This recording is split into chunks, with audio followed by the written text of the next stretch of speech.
বলছে গ্যাসের কথা বলতে গেলে মাথাটা দুখাছে। মানে যারা খাটে খুঁটে নিয়ে রোজগার করে নিয়ে সংসারটা টানছে তারাই বুঝতে পারে কত ধানে কত চাল। তো শুনে লাগে ভিখারি তোর যদি গ্যাসের টাকা দিবার নাই নেই না তো লক্ষ্মী ভান্ডারে বাঁচিয়ে সেইটাই আমার গ্যাসটা হবে। তোমার বাবা ইয়া তো লক্ষ্মী ভান্ডার নেবে 1000 টাকার মাথা নিয়ে নিয়েছে বাপ, 1000 টাকার মাথা নিয়ে নিয়েছে এরা। লক্ষ্মী ভান্ডার লে তুই জন ভান্ডার লে সেটাই করবো, মনে করেন না আমাদের কাছে না তো হতেই হবে।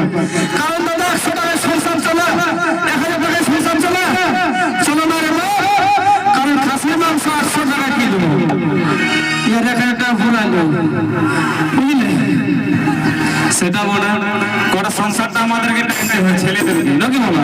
আর এই কায়দা করছে সেজন্য বলছে কি বস এই কথা কার যেমন রাজার বেটি আসে ঢুকলো আর কাটা ফাটা দূরের কথা চুহা দাও নাই ঢুকলো। এই কথা কার যেমন রাজার বেটি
ভাই